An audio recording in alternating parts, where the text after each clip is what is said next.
Naquele tempo, os fariseus e alguns mestres da lei vieram de Jerusalém e se reuniram em torno de Jesus. Eles viam que alguns dos seus discípulos comiam o pão com as mãos impuras, isto é, sem tê-las lavado. Com efeito, os fariseus e todos os judeus só comem depois de lavar bem as mãos, seguindo a tradição recebida dos antigos. Ao voltar da praça, eles não comem sem tomar banho e seguem muitos outros costumes que receberam por tradição. A maneira certa de lavar os copos, jarras e vasilhas de cobre. Os fariseus e os mestres da lei perguntaram então a Jesus: por que os teus discípulos não seguem a tradição dos antigos, mas comem o pão sem lavar as mãos? Jesus respondeu: bem profetizou Isaías a vosso respeito, hipócritas, como está escrito: este povo me honra com os lábios, mas seu coração está longe de mim. De nada adianta o culto que prestam, pois as doutrinas que ensinam são preceitos humanos. Vós abandonais o mandamento de Deus para seguir a tradição dos homens. Em seguida, Jesus chamou a multidão para perto de si e disse: escutai todos e compreendei. O que torna impuro o homem não é o que entra nele vindo de fora, mas o que sai do seu interior. Pois é de dentro do coração humano que saem as más intenções, imoralidades, roubos, assassínios, adultérios, ambições desmedidas, maldades, fraudes, devassidão, inveja, calúnia, orgulho, falta de juízo. Todas estas coisas más saem de dentro, e são elas que tornam impuro o homem. Palavra da salvação. Glória a vós, Senhor.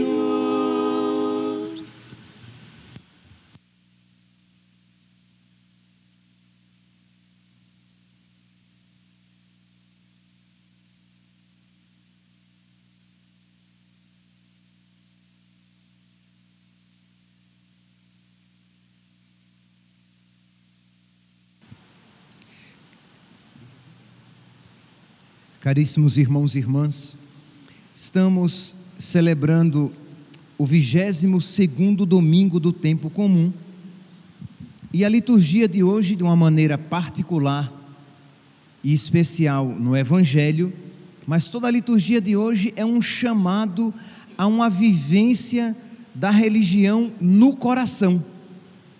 Isto é, existe uma tentação de viver a religião apenas de uma maneira exterior, de uma maneira apenas ritualística.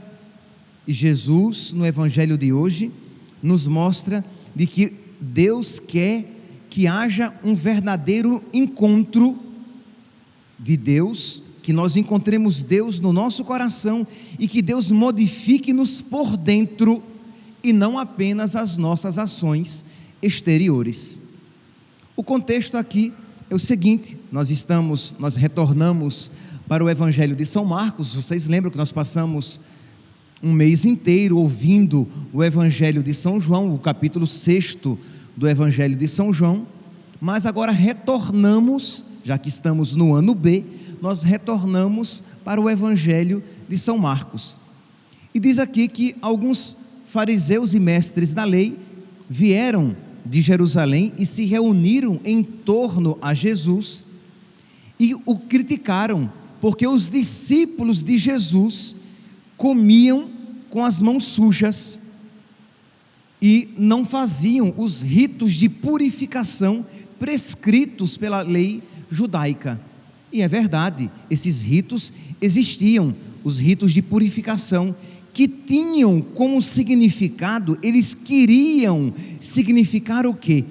Que aquela pureza, aquela purificação ritualística deveria inspirar a purificação do coração, não apenas de ficar com uma purificação exterior. A purificação dos copos, das jarras, das bacias, queriam significar a necessidade de que a Deus nós oferecemos o que é puro. Quando um animal era oferecido a Deus, deveria ser um animal sem defeito. Aquilo deveria significar que a Deus nós oferecemos o que há de melhor.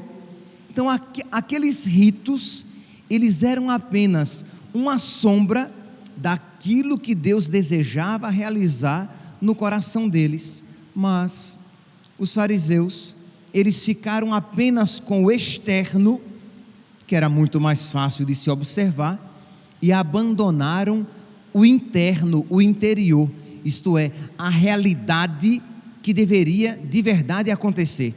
Jesus, em outras passagens, Jesus critica os fariseus que devolviam o dízimo do cominho e da hortelã, mas Jesus diz: mas este dízimo e os vossos sacrifícios não são agradáveis a Deus, porque no dia do vosso dízimo, no dia do vosso jejum, eles também jejuavam. E o que deveria significar o jejum? Isto é, um rompimento com as coisas mundanas. Ele é um símbolo para os judeus.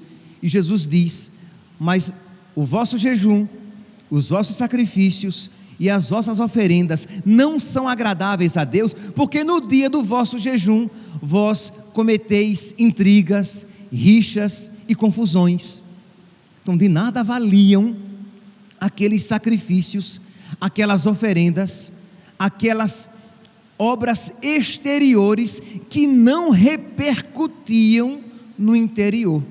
Então é exatamente isso, essa a crítica de Jesus e que a igreja passa para nós.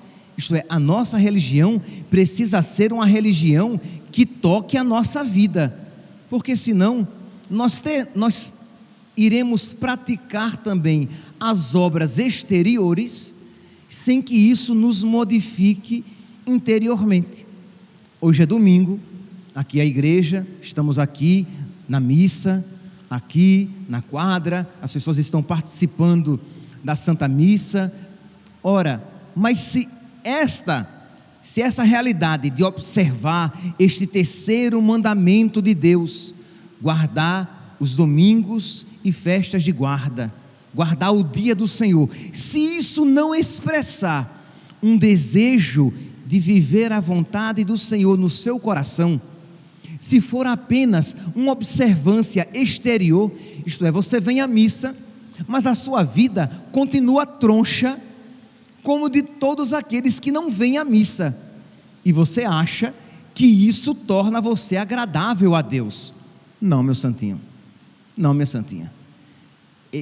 A nossa observância de uma lei, repito, deve ser sempre uma expressão do nosso coração que se converte, do nosso coração que se inclina diante de Deus, diante da sua santíssima vontade e procura aplicá-la na sua vida. O salmo de hoje nos mostra de uma maneira bela. Senhor, é a pergunta: quem morará em vossa casa e no vosso santo e no vosso monte santo habitará? E o Senhor responde: é aquele que caminha sem pecado e pratica a justiça fielmente, que pensa a verdade no seu íntimo e não solta em calúnias sua língua. Isto é, se você é um mentiroso, se você nutre maus pensamentos no seu interior, se você não é justo com Deus, dando a Deus o que é devido, e com os irmãos, não realizando tramóias, injustiças, enroladas, desonestidades. Então, se você é um homem reto, é um homem justo, você morará na casa do Senhor, você entrará, você morará na casa do Senhor e você habitará no Monte Santo. É apenas uma maneira de falar do céu. Senhor, quem vai para o céu não é simplesmente quem exteriormente observa os preceitos de Deus, mas quem os aplica na sua vida e se deixa por eles transformar. E o salmista continua: é aquele que em nada prejudica o seu irmão. Ora, como é, meu santinho, que você se diz católico, você vem à missa aos domingos, você procura se confessar, porque diz que eu devo me confessar, ok, mas você sempre, quando vai fazer, digamos, uma transação comercial, você vai vender algo, você é injusto e desonesto. Você tem um celular e você vai vender o seu celular e você sabe que o seu celular está com um defeito, você dá um migué no celular e você passa, você nem diz nada, entendeu? Porque você deu um migué tão bem dado, né? Uma maquiada, de modo que a pessoa não vai nem perceber. Depois que ela descobrir, ela já comprou mesmo, problema dela. Isso é uma atitude de um cristão, percebe? Mas você é católico, então espera-se de você uma atitude. Você vai ao supermercado e o caixa deu um troco diferente, a mais para você, você percebeu e, problema dele, ele errou, o que eu vou fazer?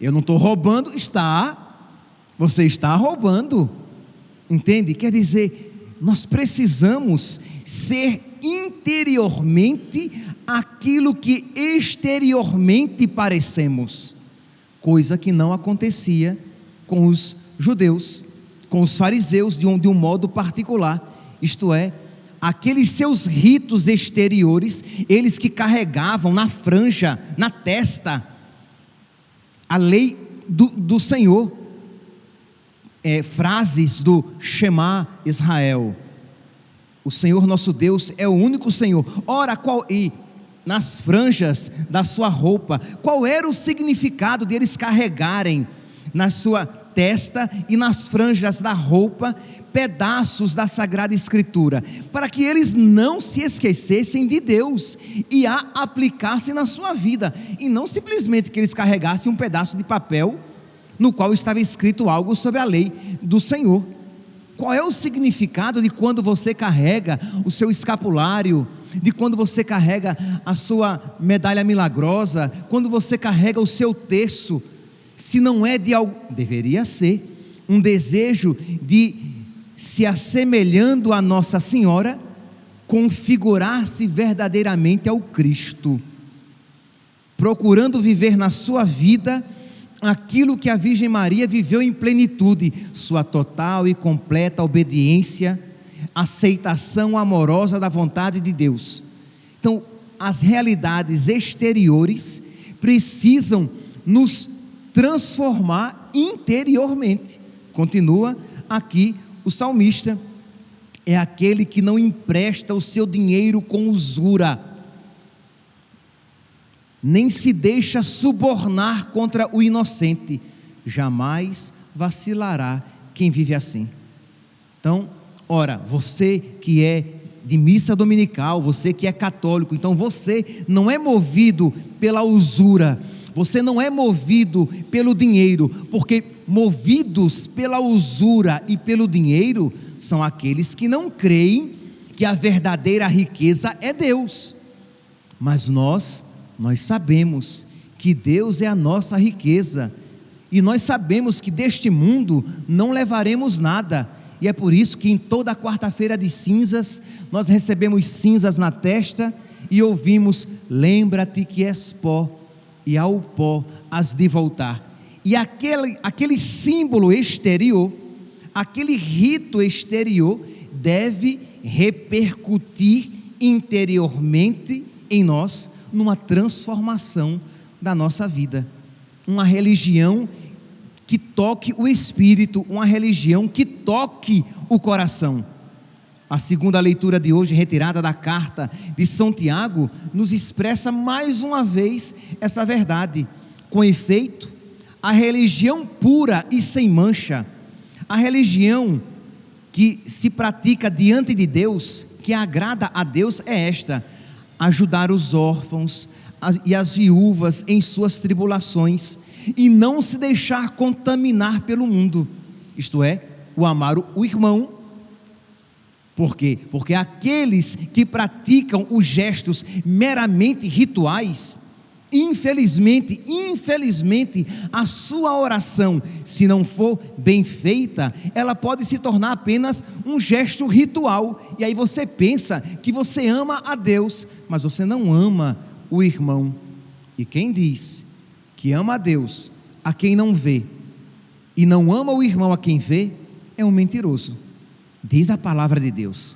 Então percebe que tudo isso é um chamamento a uma religião que acontece também no coração, não apenas nos ritos exteriores. Quando nós, na hora da consagração, nós nos ajoelhamos, ora, se você se ajoelha, porque você crê que naquele momento Jesus Cristo realmente se fará presente no altar, corpo, sangue, alma e divindade, você não dobra apenas o seu corpo, mas você suplica a Deus que o seu coração também se dobre, que as suas vontades também se dobrem, que a sua alma se dobre diante de Deus, para que você, renunciando à contaminação com o mundo, como diz aqui a segunda leitura de hoje, você acolha e possa fazer verdadeiramente comunhão com Deus. Então percebe, meus santos, repito que isso pode parecer óbvio, mas não é. Nós precisamos então fazer com que os nossos ritos, as nossas realidades exteriores tenham uma repercussão interior. As pessoas entram na sua casa e tem lá um crucifixo, e você faz muito bem em ter um crucifixo na sua casa. Todo católico deveria ter um crucifixo num lugar de honra na sua casa. É muito triste quando a casa de um católico não é caracterizada. Isto é, você entra na casa de um católico e você não percebe. Então é importante que haja um crucifixo, um Sagrado Coração de Jesus, uma imagem de Nossa Senhora, mas aquele gesto exterior, aquela realidade sensível, isto é, o crucifixo, a imagem do Sagrado Coração de Jesus, a imagem de Nossa Senhora, deve expressar que naquela casa Deus reina, que naquela casa a vontade de Deus impera, que naquela casa o Espírito governa. Mas se você tem o crucifixo, a imagem, mas a casa é movida pelo espírito do diabo, da confusão, da intriga, da inveja, da competição, é claro que aquilo não agrada a Deus. Então, sem extremismos de, então é melhor não ter nada. Não, nem uma coisa, nem outra. Quando Jesus falou a respeito dos fariseus, que devolviam o dízimo do cominho e da hortelã, e Jesus disse, eles deveriam fazer isso, sem deixar de fazer aquilo. Então você vai ter, e deve ter, o seu crucifixo na sua casa, o seu pequeno oratório, onde você ensina até os seus filhos, que ali é um lugar de oração, mas vocês vão procurar viver no coração aquilo que o exterior está recordando a vocês. Então, meus santos, Jesus então, neste evangelho, ele nos fala sobre esta realidade, e ele dá um passo a mais. Estamos aqui em Marcos, capítulo 7, e Jesus diz, bem profetizou Isaías a vosso respeito, hipócritas. Marcos capítulo 7, versículo 6. Este povo me honra com os lábios, mas o seu coração está longe de mim. Então imagine aquela oração feita às pressas, em que você sequer põe o coração naquilo que está rezando, em que você sequer faz o esforço, sim, porque exige esforço, para você se interiorizar, requer um esforço, porque nós, infelizmente, na sua grande maioria, nós somos dispersos, nós somos quebrados, nós somos estilhaçados, então nós precisamos nos recolher, e isso exige um esforço. Senão você está rezando, mas pensando no que vai fazer daqui a pouco. Você está rezando e olhando para o celular que vai plim, plim, plim, as mensagens chegando. Então você precisa o quê? Afastar aquelas realidades que o perturbam, para que você possa colocar o seu coração em cada palavra que você está dizendo. Pai nosso que estais nos céus, santificado seja o vosso nome, venha a nós o vosso reino, seja feita a vossa vontade, assim na terra como no céu. Percebe? Você está se colocando naquelas palavras. Você vai à missa e você não está ali primeiramente preocupado que o padre termine logo e você volte para casa, porque afinal de contas, canonicamente é só obrigado ir à missa no domingo e eu estou ok com Deus, então eu vou viver o resto do domingo segundo a minha cabeça, como eu quero. Já cumpri a obrigação, já fui à missa, não fui? E ainda há aqueles que procuram onde a missa é mais curtinha. Por quê? Porque eu vou só para cumprir tabela. Eu já fui à missa, estou ok com Deus, o resto do dia é meu. Não dá para agradar a Deus, não dá para dizer que isso é uma religião que agrade a Deus. Não dá para dizer que exista coerência do gesto exterior com os sentimentos que você carrega no seu coração. Pois bem, aí você vai à missa, só que você vai à missa e você não reza. Por quê? Porque para rezar na missa requer esforço. Senão você fica de pé porque todo mundo ficou de pé, você fica sentado porque todo mundo ficou sentado, você se ajoelha, quando se ajoelha, você se ajoelha porque todo mundo se ajoelha, e você diz amém porque todo mundo diz amém. Mas você não está nem aí, o seu coração está longe. Este povo me honra com os lábios, mas o seu coração está longe de mim. Cordeiro de Deus que tirais o pecado do mundo, tem piedade de nós. Você está pensando na morte da bezerra. Cordeiro de Deus que tirais o pecado, você não está nem pensando em Jesus, que você está pedindo perdão a Jesus. Cordeiro de Deus que tirais o pecado do mundo, tem de piedade de nós. Senhor, eu não sou digno de que entreis em minha morada. Mas você diz isso com a maior leviandade, você diz isso no automático, porque todo mundo está dizendo, e você vai e diz. E Jesus diz: este povo me honra com os lábios, mas o seu coração está longe de mim. Você reza o ato de contrição e glorifica a Deus com a mesma postura. Você pede perdão a Deus e glorifica a Deus sem nem se dar conta de que a realidade espiritual é diferente. Uma coisa é quando você está ali pedindo perdão a Deus, outra coisa é quando você está glorificando a Deus. Mas não, você não se dá conta da diferença, porque o seu coração está longe. Então você participa mal da Santa Missa. E é claro que se você participou mal da Santa Missa, é querer demais que você comungue bem, que você comungue com espírito de oração. E é claro que você, assim estando disperso, qualquer agitação exterior vai agitá-lo ainda mais e dispersá-lo ainda mais.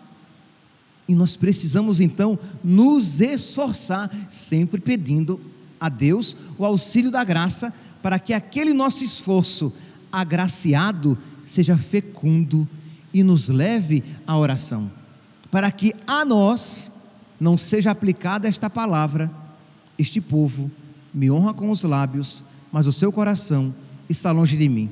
Bem disse, continua Jesus, de nada adianta o culto que me prestam. Crê em Deus Pai Todo-Poderoso, crê em Deus Pai. Que palavra forte! De nada me adianta o culto que me prestam. pois as doutrinas que ensinam são preceitos humanos. Versículo 8, Marcos capítulo 7, versículo 8, outra palavra forte: pois vós abandonais o mandamento de Deus para seguir as tradições dos homens. Então, como o coração deles estava tão desligado de Deus, eles eram capazes até de abandonar os mandamentos de Deus para seguir prescrições deles mesmos, enquanto a lei de Deus diz: honra teu pai e tua mãe, quarto mandamento da lei de Deus. Eles diziam assim: mas aquilo com o qual eu poderia ajudar meu pai e minha mãe, eu consagro a Deus, e é corbã, e aí então eu não preciso mais cuidar do meu pai e da minha mãe. Marcos capítulo 7, versículo 9: e Jesus acrescentou: na verdade, invalidais o mandamento de Deus para estabelecer a vossa tradição, pois Moisés disse, versículo 10: honra teu pai e tua mãe, e todo aquele que amaldiçoar o pai ou a mãe seja morto. Vós, porém, dizeis: se alguém disser ao pai ou à mãe, qualquer coisa que de minha parte eu pudesse ajudar, é corbã. Corbã era uma expressão criada pelos fariseus, que validava, que tornava lícita a desobediência ao quarto mandamento da lei de Deus, porque é claro que o filho tem a obrigação de cuidar dos seus pais, já que são meus pais. Honra teu pai e tua mãe implica nisso também. Mas eles tinham este preceito humano que dizia assim: mas se você disser que aquilo com o qual você ajudaria o seu pai, você está dando a Deus, está livre, não precisa se preocupar não, deixa o pai morrer, deixa a mãe morrer, nem se preocupe, porque você está dando a Deus. E Jesus diz: vós anulais o mandamento de Deus com prescrições humanas. Não está aqui no evangelho de hoje, mas está no evangelho de São Mateus, de São Marcos. Marcos capítulo 7, versículos 9 ao 11. Isto é, eles faziam isso. E aí nós vemos isso com horror, porque eu espero que vocês fiquem horrorizados, mas eu espero também que vocês apliquem na própria vida. Não fazemos nós também isso quando anulamos os mandamentos de Deus para seguir tradições dos homens, tradições feitas pelos homens, da mesma maneira que o corbã era uma tradição humana com a qual eles anulavam o mandamento de Deus. O politicamente correto é uma tradição humana com o qual nós anulamos o mandamento de Deus. Isto é, existe uma lei, uma tradição humana criada há muito pouco tempo, que você não pode falar nada que desagrade a mentalidade atual, porque o estético está em primeiro lugar, até mesmo acima da verdade. Parecer bem e sair bonito na fotografia é mais importante do que ser verdadeiro e agradar a Deus. De modo que, em nome do politicamente correto, se uma pessoa defende o aborto, um católico é capaz de silenciar, porque eu não vou entrar nessa discussão, porque eu serei desagradável, quando o católico deveria, por caridade, isso defender. Quando não, pior ainda, aquele que se diz católico, isso pratica, porque segundo a tradição dos homens, meu corpo, minhas regras, e eu faço o que eu quero, porque segundo a tradição dos homens, e que cientificamente não é comprovado, a criança não é extensão do corpo da mulher, a criança é um outro ser, é uma outra pessoa, com um código genético diferente, mas segundo a tradição dos homens, é lícito que ela faça o que bem entender com aquela criança. E um católico nem isso pode ensinar, nem isso pode fazer. Segundo a tradição dos homens, uma família, segundo a tradição dos homens na América Latina, uma família tem no máximo 2 filhos. Mas você está anulando o mandamento de Deus, porque isso não está na lei de Deus. E isso eu disse na América Latina, né? Porque se você for à Europa, a taxa de natalidade dos católicos na Europa, de um modo particular, aqui refiro-me à França, é de 0,4. A taxa de natalidade na França é de 0,4 por casal. Isto é, tem casal que nem filho tem. E a taxa de natalidade entre os muçulmanos é de 8,1. Os muçulmanos têm em torno de 8 filhos por casal. De modo que daqui a 20 anos, sem revolução e sem guerra, a Europa será muçulmana. Os muçulmanos ocuparão os cargos públicos, as funções, a política, o magistrado, tudo por quê? Porque os europeus resolveram seguir a tradição dos homens e negaram os mandamentos de Deus. Segundo a tradição dos homens, e isso vocês sabem, porque quantas pessoas ficam até mesmo incomodadas dizendo: padre, por que é que o senhor fala contra os anticoncepcionais? Todo mundo usa. Isso é a tradição dos homens, porque o mandamento de Deus é: não matarás. E o anticoncepcional, todo anticoncepcional é potencialmente abortivo. Então o mandamento de Deus, o 5º mandamento da lei de Deus diz: não matarás. O dispositivo intrauterino, o DIU, é abortivo, e o católico não pode usar. Ah, padre, mas tem católico que usa. Abandonou a lei de Deus para seguir as tradições dos homens, mas a lei de Deus isso nunca ensinou, e o católico isso nunca viveu. Então percebe aqui: ah, padre, mas o senhor dizer isso, o senhor está sendo politicamente incorreto, isto é, antipático. Mas, como diz São Paulo, se eu quisesse agradar aos homens, eu não seria servo de Cristo. A lei, a tradição dos homens diz que a estética é o valor primeiro. Você tem que estar bonito na foto, você tem que ser agradável. Enquanto Jesus nos ensina a ser verdadeiros, a ensinar a verdade, mesmo que isso incomode de alguma maneira. Então percebe? A pessoa pode estar na igreja, mas em nada se diferenciar daqueles que a igreja não frequentam. Por quê? Porque aqueles que na igreja estão, se não houver uma repercussão interior da religião que eles praticam, aquele culto que eles oferecem é falso, não é um culto verdadeiro, não é um culto que agrade a Deus. Então nós precisamos, e aqui, meus santinhos, eu digo isso a vocês, mas também aplico isso a mim, tá? Porque o padre pode estar muito bonitinho, de batina preta, celebrando muito bonitinho no altar, seguindo todas as rubricas do missal, sem que haja uma verdadeira implicação daquilo no coração dele, de modo que, como é que diz aqui? Bem profetizou: este povo, este sacerdote, me honra com os lábios, mas o seu coração está longe de mim.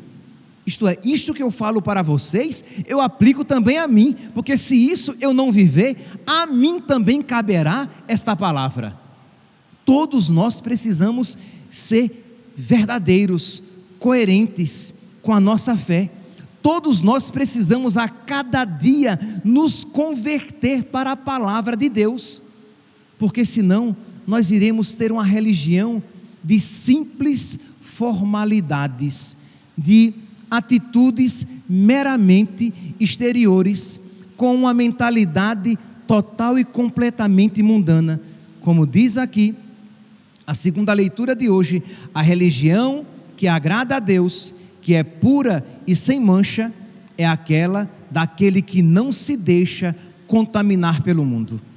E aí Jesus termina o evangelho de hoje dizendo para aqueles fariseus que tinham apenas uma formalidade de religião, mas que na verdade era uma hipocrisia, era uma mentira.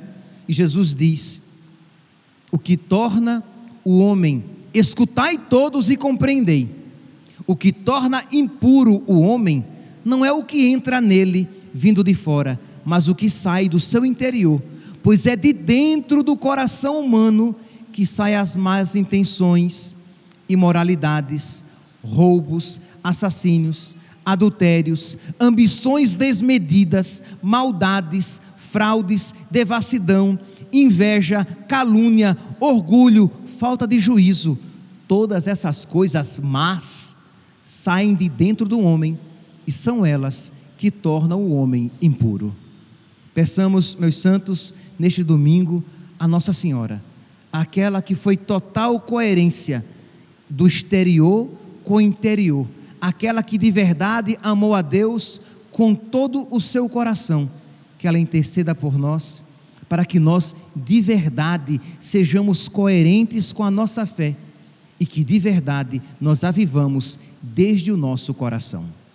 Louvado seja nosso Senhor Jesus Cristo, para sempre seja louvado. De pé, meus irmãos, proclamemos